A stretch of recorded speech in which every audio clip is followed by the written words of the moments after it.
So, hi everyone for joining this call.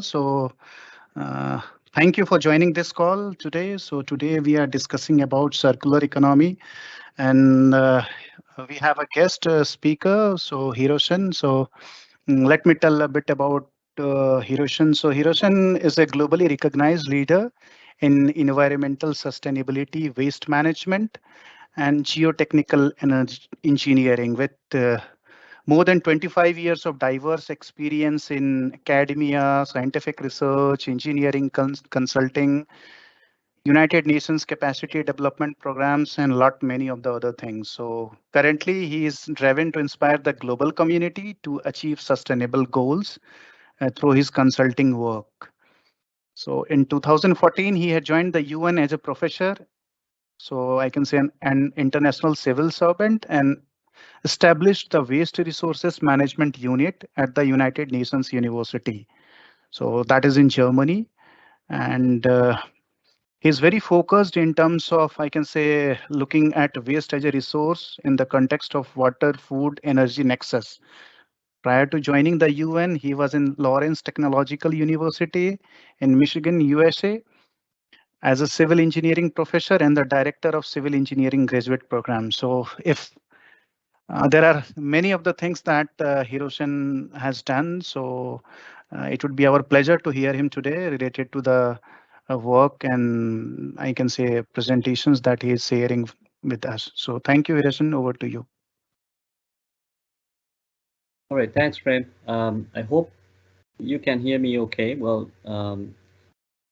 during the presentations, I will not see any of the faces, and just in case if you lose Yeah. me, tell me.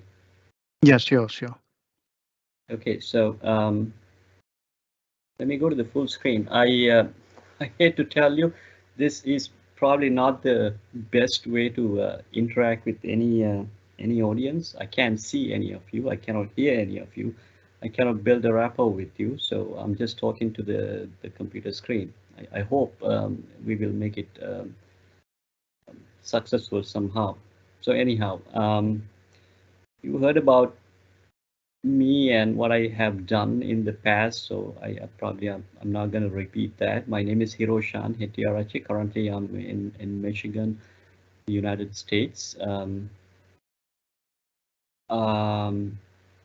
what we will discuss today is, well, first of all, I had to tell you I have no plans to teach anything. Instead, I will try to share some of my experience, some of the things I have seen, because I've been active in the area of sustainability for a number of years. Some of the things I've seen, witnessed, felt, observed, I'm trying my best to show them in a little bit different way than a regular talk. Um, let's start. You can see three pictures in this slide, and seemingly unrelated, because one is a landfill, another one is an abandoned bridge, and the third one is a drawer full of some electronic gadgets. And in the first impression is that they might not be related at all, but actually there is a relationship between all three of them. The relationship is that there is material value stuck in an unnecessary place. So let's say like wrong time, wrong place.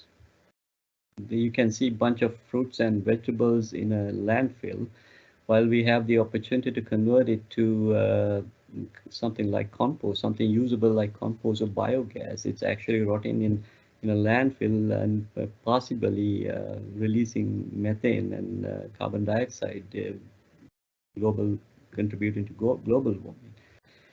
And the bridge has a lot of steel, and you can see that it has been probably decommissioned years ago, and there is a lot of material value stuck in this place. Steel is one thing that you can recycle over and over without losing the quality, but the steel is stuck somewhere without um, getting into any usable life cycle. And the third one is electronic gadgets. It's the latest thing that you can see in any household, there is at least one drawer full of old phones and other electronics. And there are things that we can salvage from these electronic gadgets, but we don't have a method.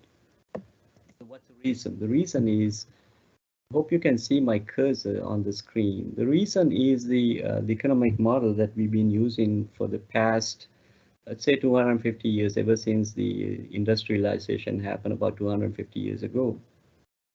We take things from the nature to produce things for our benefit, for our use, and at the end, we trash them. It goes away. We are very busy focusing on the manufacturing and consumption right here. We do not know, we don't think about where things come from and where it will go finally. It's not connected. This is called linear economy. About 40, 50 years ago, people started thinking about at least salvaging some of the things like paper and steel. So we started putting a little bit of waste back into the production cycle. So now we are a little bit circular, but not enough.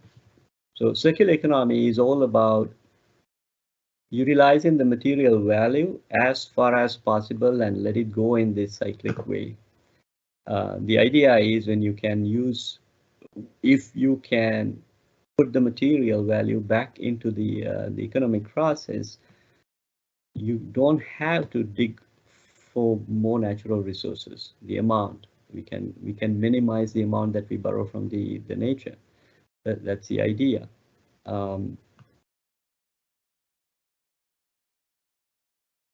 So it's a very simple introduction to circular economy. Let me just go back and say that the whole idea is to if this thickness of this arrow means the volume of the material, the whole idea is to increase the thickness here. That means put in more material resources back to the production process. You might have a couple of these questions, why are we doing this? So how and when and where and who should be responsible? So I'll try my best to answer these questions through a bit different way, through some observations. So I have numbered them. I think I have about 5 or 6 observations. And the first one I would like to discuss is there are examples around us, but we don't pay attention. Sometimes we even miss. We don't even think of some examples as circular economy examples. This is a very powerful comparison. 2 women from 2 continents. The first one, the left-hand side, you will see a woman trying to salvage some plastic items. I think it is plastic items from a waste dump in Peru. And the woman in the right-hand side is doing the same in Western Europe. They're both trying to earn a buck. They probably, this is probably their livelihood. I mean, in Europe, I've seen this, especially elderly people, retirees. This is how they get a supplemental income, because most Western European countries, they have a bottle return program. Plastic or glass bottles you can return and you can get a 50 cents or sometimes 25 cents.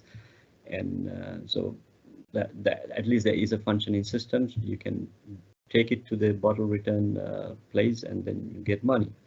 And in developing countries, it's actually, as a business volume, the contribution coming from this informal sector is huge, but it's not documented. It's not in the government books.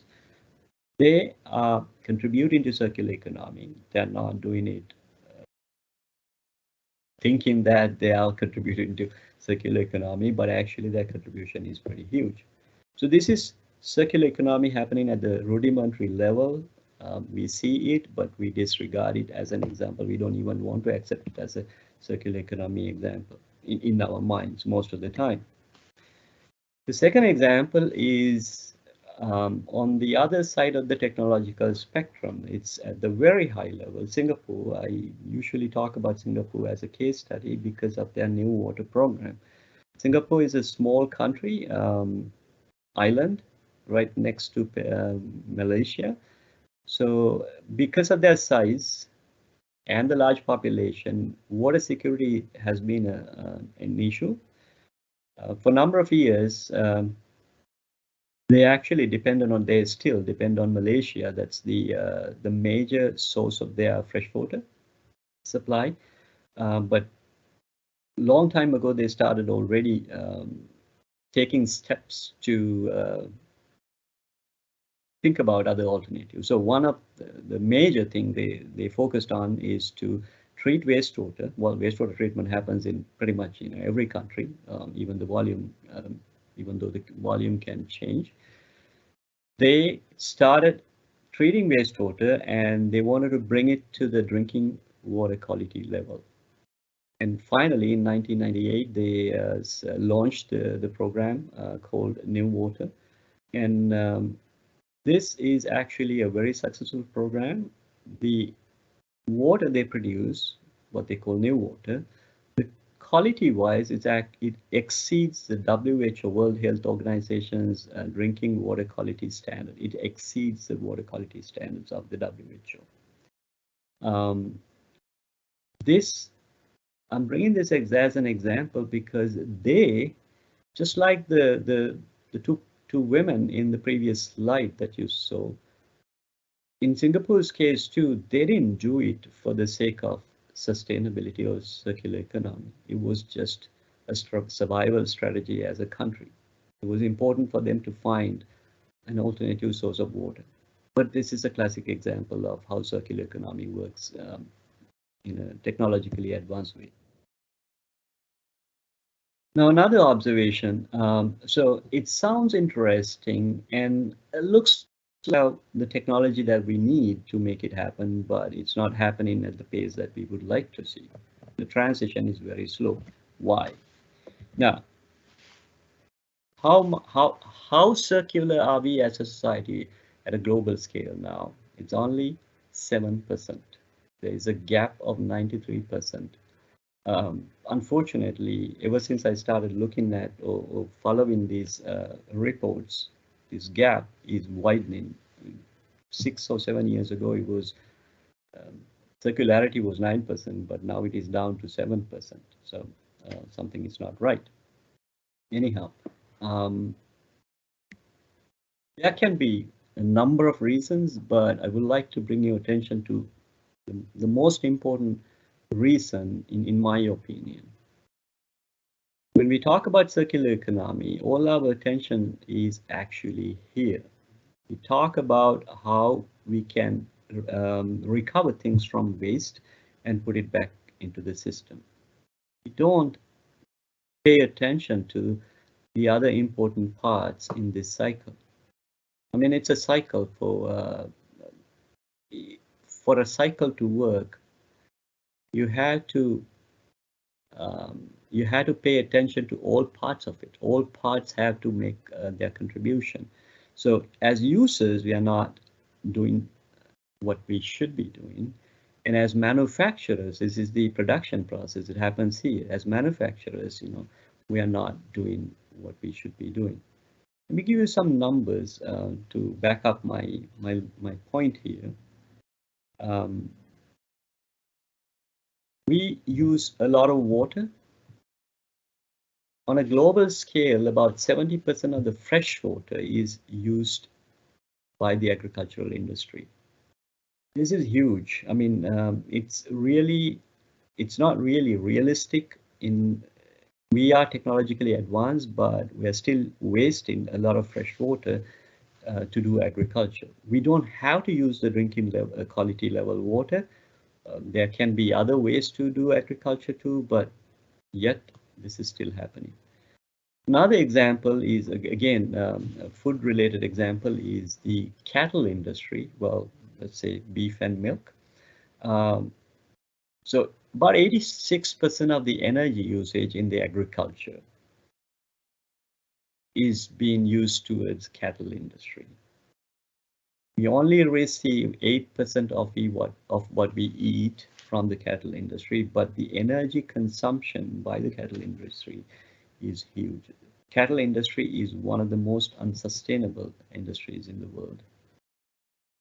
The third example I would like to discuss is the food wastage.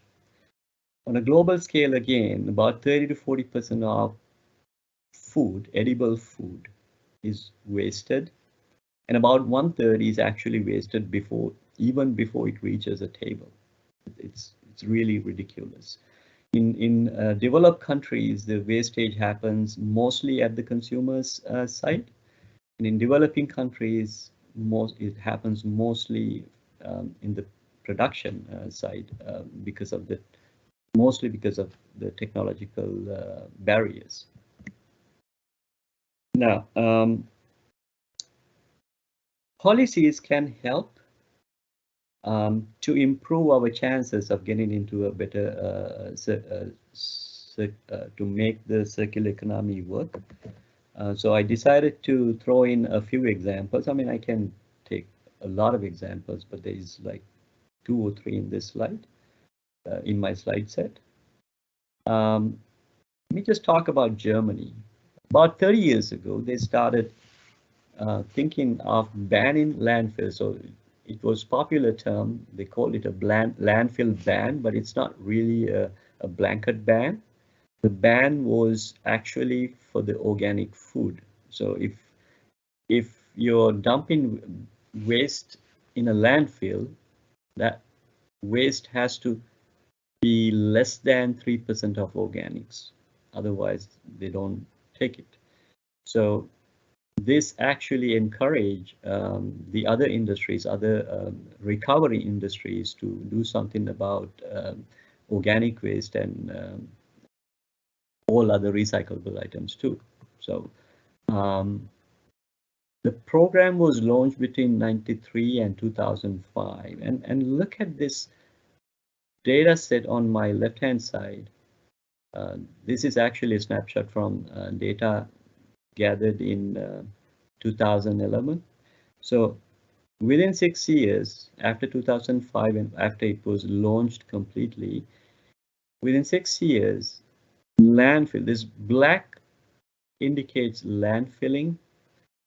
The landfilling, it was down to like 1 or 2%. I don't know the exact percentage, but you can make a comparison to see these are all European countries. You can see very clearly how they have changed that.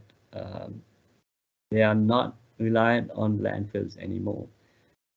They're doing a lot of recycling, and the rest is taken care of by incineration.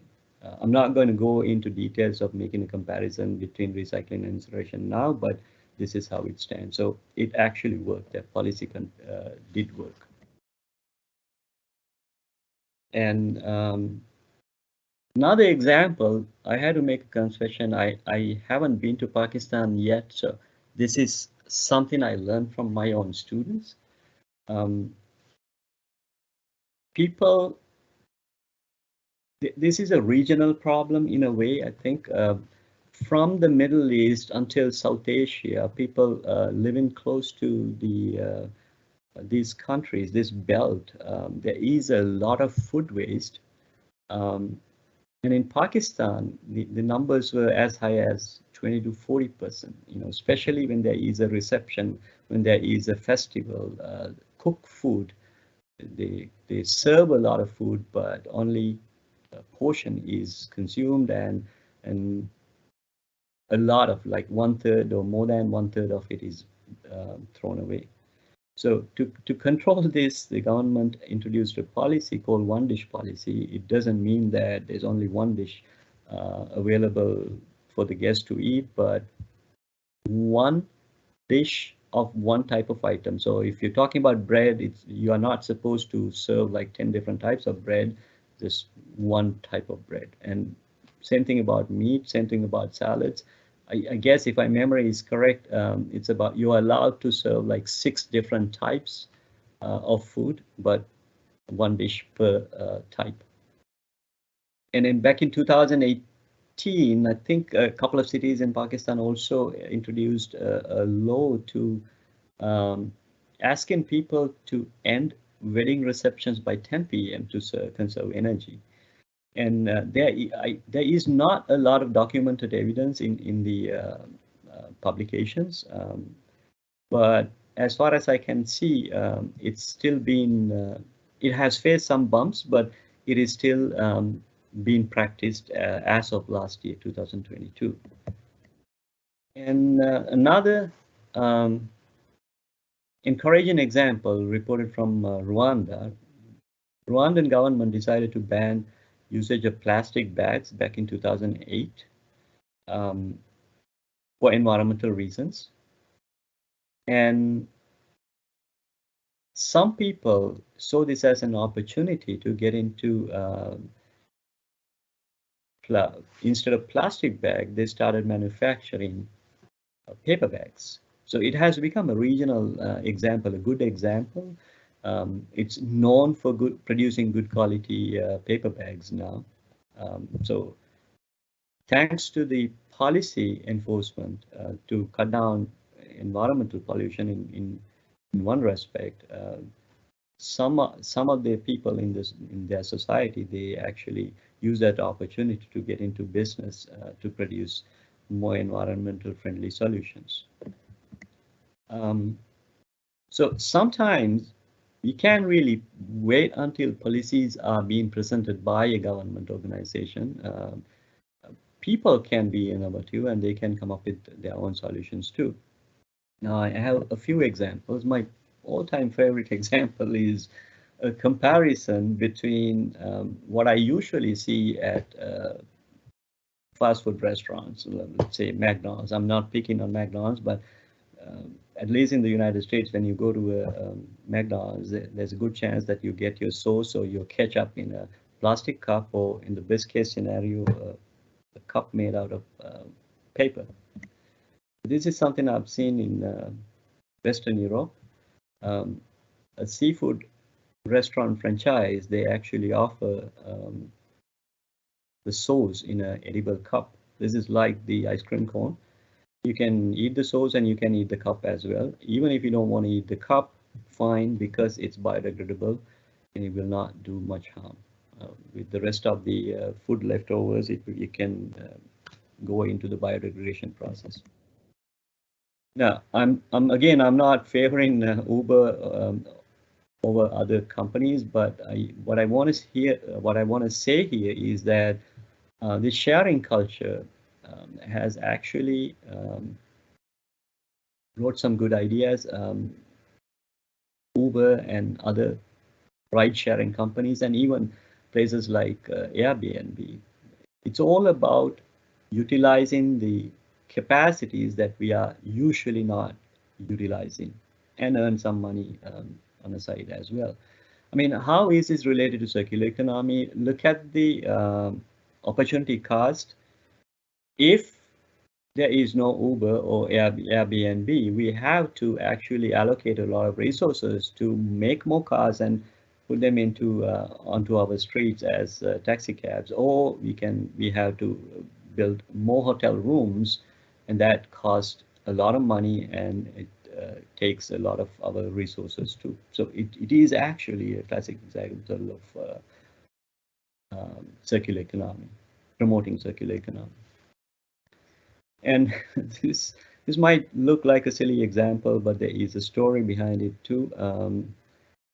A few years ago, I think it was 2015 or 2016, I was taking a flight from Dresden, Germany to Colombo, Sri Lanka. I was supposed to be taking 3 flights, but this airline, Air Berlin, decided to print all of them in one boarding pass. So I had one boarding pass for the entire trip. That was a nice example. I mean, I started thinking about saving a lot of paper and maybe some ink too. Why? Because back then, I think if my memory serves me right, there was about 2 billion boarding passes being printed in a given year back then. And so this is a way to cut down a lot of unnecessary paper and ink wastage. I don't think this example is valid anymore. By the way, KLM, the airline national carrier of the Netherlands, they picked up the same idea, and I thought after a few years, or 2 or 3 years after I sold this one, KLM started doing the same thing, printing more than one boarding pass on one sheet of paper. This is probably not applicable anymore because I know we have a better option now. E-boarding passes are much better because you don't have to print anything at all. But it's about the innovation that you can bring, because sometimes when you bring innovation, even the policies are not ready, and the governments have to make some changes to take you in or accept your solution. I think it happened with things like Airbnb and Uber, because when these companies were new, governments didn't know how to even get taxes from them. Another example or another observation is that we are not really paying attention to the impact. We rather we choose to do things, we favor some examples over the other examples. Now, this one, something I have used over and over in my talks. I'm trying to compare paper and beef. It's an apple to orange type of a comparison, but actually there is a connection if you look at the water footprint. Okay, so listen carefully.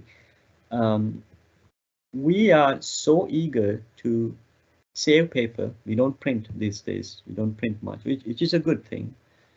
But I would like to discuss about the water footprint behind not printing. Okay, let's forget about ink. Let's just talk about paper. A4 or letter size paper, one sheet. To produce one sheet, I think the water requirement is like 1 to 2 liters. Excuse me. And on the other side, you can see a cow. To produce 1 kilogram of beef, you need 15,000 liters of water. So why am I comparing this? I mean, these are not really related directly, right? But think about the mental satisfaction when you save paper, when you not print, you feel happy. You have some sort of a satisfaction. I contributed to some good cause because I didn't print, let's say 100 pages today. I skipped printing 100 pages today. So even if it's 100 pages, you're talking about from the water footprint perspective, you're talking about 100 liters of water. And then when you go home and eat a steak, let's say 200 grams of beef. So 1 kilogram is 15,000 liters, 200 grams. Let's just forget about the cooking process and the others who are contributing to the process. Only for the material, 200 grams is 1/5 of a kilogram, so it's 3,000 liters of water. Think about the relative difference in the two examples. So we're picking some favorite examples to contribute to, but we are not necessarily thinking of the impact. Phosphorus is another example. Phosphorus, there is a problem with phosphorus. The reserves are limited. The current prediction is that the reserves are good enough for another 80 years. So by 2100, we will not have any natural phosphorus at the rate that we are using it right now. But on the other hand, there is phosphorus. There's always phosphorus in sewage, wastewater. But we are not, well, if you want me to talk about the numbers, so the current estimate is that we produce, on a global scale, we produce 360 billion cubic meters of wastewater every year. It contains about 2 to 7 million tons of phosphorus. But only a few countries, very few countries, are actively doing something about this to recover phosphorus out of wastewater. Switzerland is probably the first country, if I remember right, and I think there's a bunch of other countries in Europe. I don't remember any other countries outside Europe. I could be wrong. Only a few countries are actually doing something about it. This is something that we can easily do, knowing that there is a problem, there is a depletion that is coming our way in a couple of decades. So the same attention we pay to plastics or steel or paper recycling, we don't do that to other things, other important things. Well, knowing what kind of industry you are in, this is something probably you can relate to. The latest statistics say that about 2 billion cell phones come into the market every year as of now. So, I mean, I'm just making an assumption here. So 2 billion comes to the market. Let's just assume at least 1 billion will go out of the market as unusable old cell phones. 1 billion cell phones. So look at my comparison. 1 billion cell phones. There's some material, some important material in cellular phones. Copper, 16,000 tons of copper. You can also get 350 tons of Ag, represents silver, 350 tons of silver. Au is for gold, 34 tons of gold.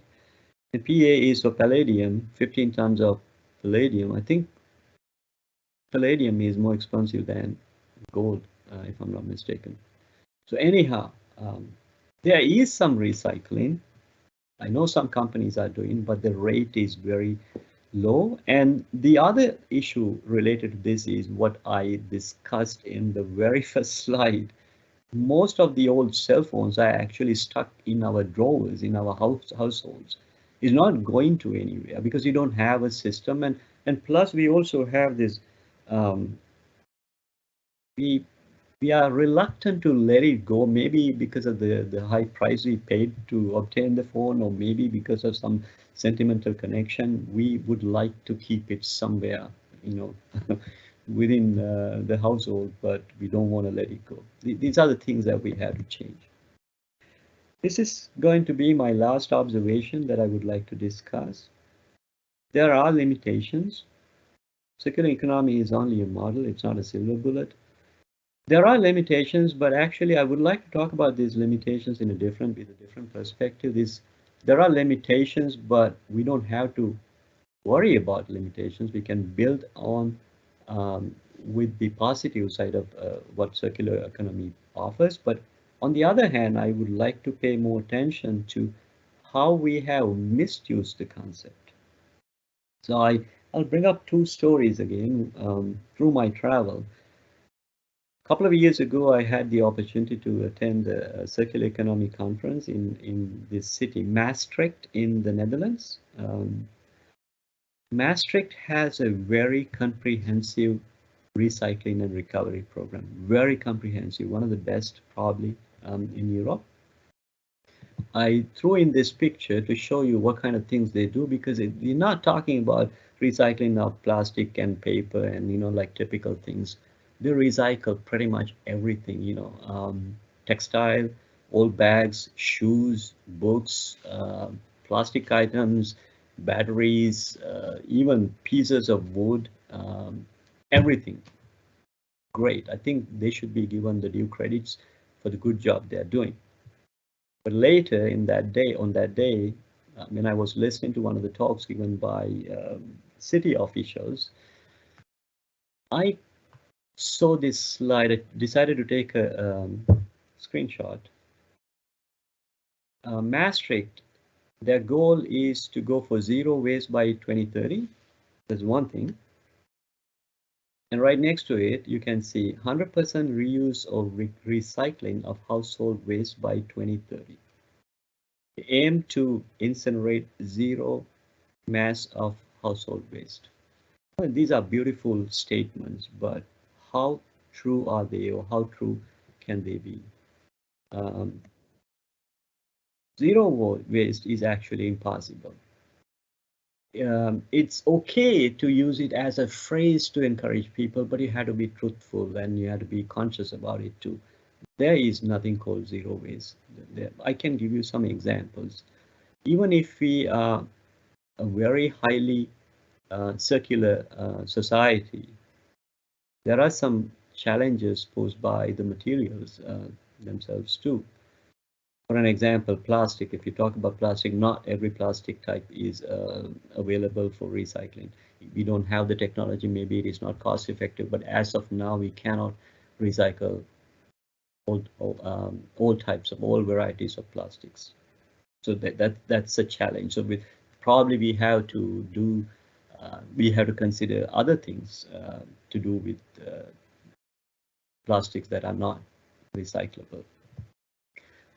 Even with paper, I mean, it sounds very interesting when we say, okay, we do a lot of recycling. Actually, the global rate of recycling, paper recycling is like 70%, but there is a limit because unlike steel or unlike other metal, paper is not something that you can recycle over and over.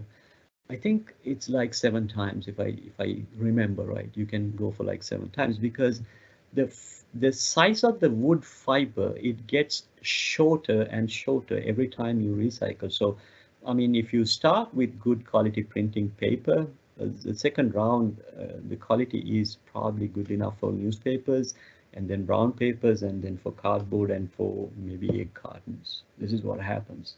At one point, you had to let it go. So you can probably um, use it to make something else, but recycling usually means you take material and you do the same, you come up with the same material again. But we do have upcycling and downcycling. When you use a material to produce something with low quality material, that's downcycling, and sometimes, very rarely, we can do upcycling too. The final product after cycling can be higher. Like if you're using, very random example, if you're using some material, some recycled, let's say copper, to make a very pricey artistic piece, that's like upcycling. Anyhow, so we have some limitations.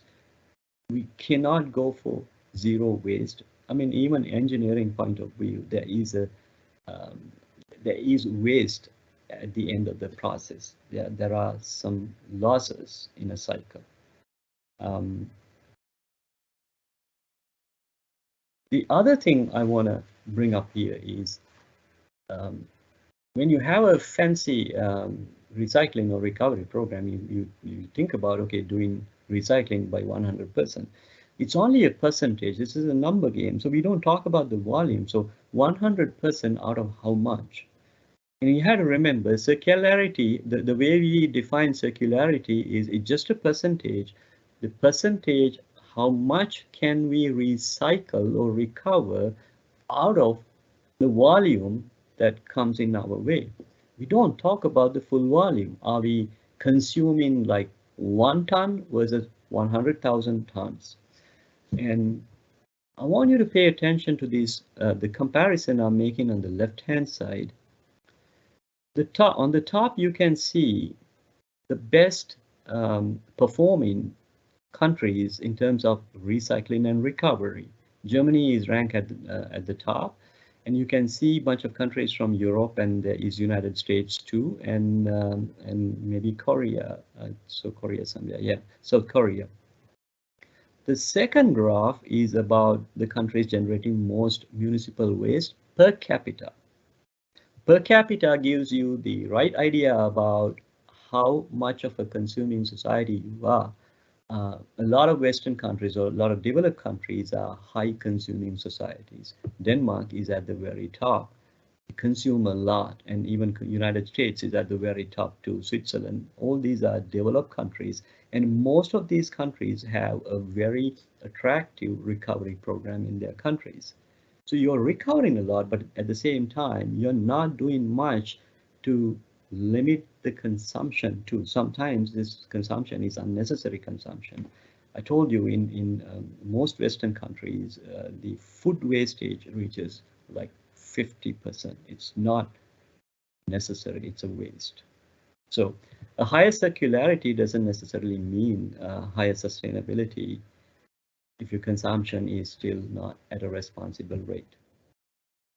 The very last thing I want to talk about is this is again from another another travel, I would say, yeah, I was attending another circular economy conference or a workshop in Ghana, Accra, capital of Ghana.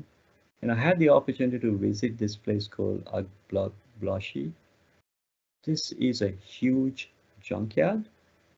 Um, I don't know how large, but it's quite large. And people do recycling and recovery in a very rudimentary way. This is how you can see this burning of wires. This is how they recover copper wires from uh, electronic waste. This is how they dismantle computers and other electronic equipment. And in some cases, they actually produce products out of the metal they recover too. Now, the question is, why does Accra has this large place? I mean, Ghana is still a developing country. For Ghana to have a place like this, where does the material come from? So during my visit, I had the opportunity to visit a small helping center, um, actually funded by the German government. They help these people to make their professions a little better, to occupy in their professions a little better. So we ask this question. I asked this question from those who were at the this helping center run by the German government. We asked this question: how come they have so much plastic and electronic waste? And we never got the answer. So later I did a search and understood why it's happening this way. European countries, they actually export their electronic waste about, these are 2018 numbers, 400,000 tons. About 30% is just waste and the other 70% is partially functioning. So you can see that there's some hypocrisy here, because some countries on their books, they are very circular and sustainable because they're actually exporting part of their problem to someone else's backyard. And I would like to end with this, and it's a bit hilarious to do the comparison, left versus right. Left top, you can see the worst electronic waste offenders in the world. You can see some Scandinavian countries. Norway is at the top here. You can see UK, there is United States too. I don't want to name all the countries, but you can see the same countries in here too, at least some of them. These are the largest plastic exporters in the world. So this is, they are in this category, left-hand side, they're contributing to postponing the issue or exporting the issue to elsewhere. And look at the right-hand side, world's most eco-conscious countries. The same countries appear on, well, at least few countries are on all three lists. There is a problem. I think we need to talk more about these kind of issues too. You can look very much circular or sustainable society. You can look like one, but postponing the problem or throwing the problem somewhere else is probably not the right way to do it. Well, I think I'm done. This is what I have to offer. If you have any questions, I can try to answer. I can guarantee that I don't have all the answers, and I can try my best to give my vision, share my vision about the issue. Prem, back to you. Yeah, hi Roshan. Thank you for sharing the presentation. So I can say like it's an ocean of knowledge over here, and a lot of the things that we can learn from this. So it's like mind-boggling informations all around, like so much of deep knowledge to understand like what are the things we can do and follow. So thank you, Roshan, for sharing this presentation. So lot of Yep. informative information.